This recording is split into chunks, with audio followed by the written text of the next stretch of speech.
In the crystalline halls of Xylaria Prime, the most dazzling planet in the Andromeda sector, the royal wedding was supposed to be a spectacle.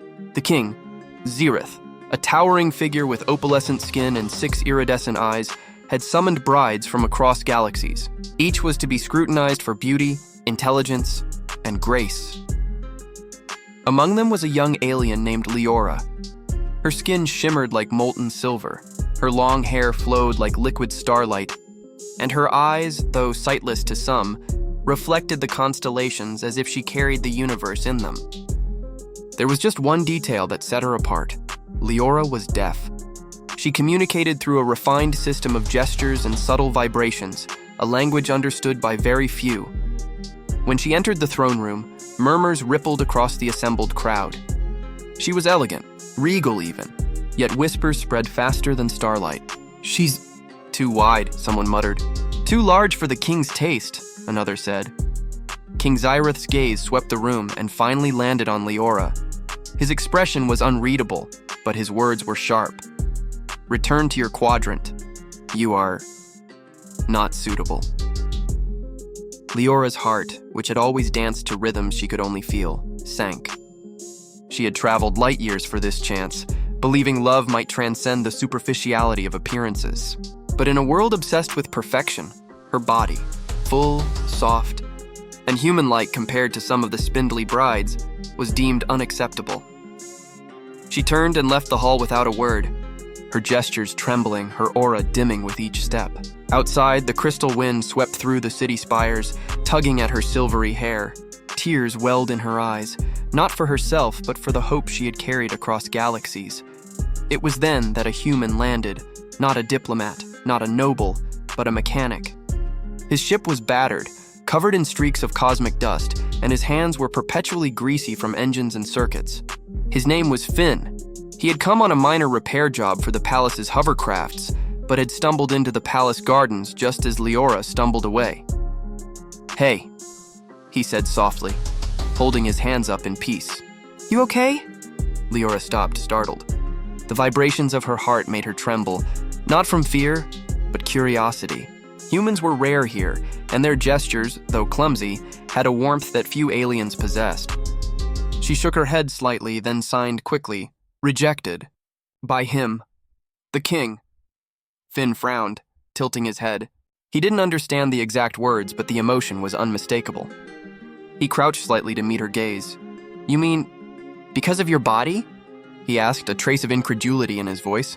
She nodded, her hands trembling. Then she did something unexpected. She shrugged. She was proud, but there was pain there too. Finn stepped closer, not caring about the glares from hovering palace guards. "That's ridiculous. Look at you. You're amazing." His words, so simple and so human, made her aura brighten slightly. In her world, admiration for beauty was often measured in protocol, gestures, or numbers. Finn didn't care about any of that, he just felt. Over the next few days, Finn found himself sneaking back to see her. Leora, initially hesitant, began to trust him. They spent hours in the palace gardens, communicating with gestures and subtle vibrations, and Finn learned to mimic her language with surprising skill. "I've never felt this alive," Leora signed one evening, the twin moons casting a silvery glow over her hair. "No one has ever seen me." "I see you," Finn whispered, and somehow, that carried farther than the vibrations of her hands ever could. Word of their friendship spread, of course, and it reached King Xerath's ears. He was curious. Humans were different, unpredictable, unbound by the rigid expectations of Xylarian court culture. "He summoned Finn, you spend too much time with her," Xerath said coldly, his 6 eyes narrowing. "Why?" Finn met him without fear. "Because she's real, and you're missing it." Xerath's gaze flicked to Leora, who stood behind Finn, her hands resting lightly on her own chest. The king had never considered the depth of a being beyond her body. He had never thought that beauty could be more than proportions or symmetry. Finn, sensing the king's hesitation, continued. "She's smart, kind, brave. You rejected her because of a number, a measurement, something that doesn't matter. You're a king, not a god of perfect appearances, and even kings make mistakes." The words hit Xerath like a comet. His chest felt tight, and for the first time, he saw not a bride for himself, but a person. And in that moment, he realized he had been cruel, but it was too late, in a way. Leora had begun to smile more freely, laugh at Finn's terrible jokes, and her aura glowed brighter than the crystal towers themselves. She was no longer a potential bride. She was alive. Then the unexpected happened. The palace announced a gala, a ceremony where the king formally introduced any remaining brides to court. Finn, seeing the opportunity, took Leora's hand. "We're going," he said. "Why?" she asked, her hands trembling.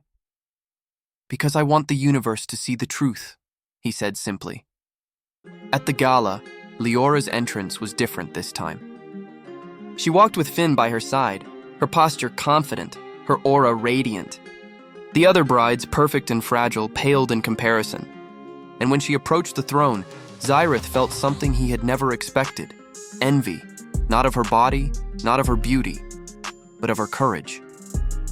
Finn whispered to her, "Just be yourself," and that was all she needed. Leora performed a graceful sequence of signs, narrating her journey, her rejection, and her resilience. Every movement resonated through the palace, vibrating in the hearts of everyone present. By the time she finished, there was silence. And then, applause unlike any the palace had ever heard. King Xyrath stood frozen. For the first time, he realized that love, admiration, and loyalty were not dictated by standards of weight or symmetry. They were about heart, spirit, and presence. Finn, standing beside her, winked. "Looks like I'm not the only one who sees you." The king finally approached Leora. His 6 eyes softened. "I misjudged you," he admitted, his voice tinged with humility. "Your courage, it is remarkable," Leora smiled. "Thank you," she signed, her aura warm. But her hand instinctively found Finn's. Xyrath's brow furrowed slightly. "And him?" Leora's smile deepened. "He's my choice," the king blinked. In all his centuries, he had never experienced rejection, but he could not deny the truth. Leora was not his to command. She had found her own path, and so the palace buzzed with a new story. The deaf alien bride who had been rejected for her body, but who had found love and admiration with a human mechanic. Together, Leora and Finn became a symbol, not of royalty or perfection, but of courage, resilience, and the power of seeing someone for who they truly were. By the time the twin moons rose that night, casting silver light across the palace spires, Leora rested her head on Finn's shoulder.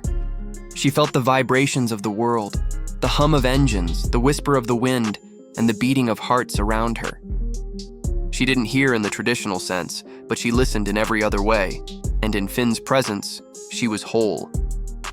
The universe, it seemed, had a funny way of correcting its mistakes.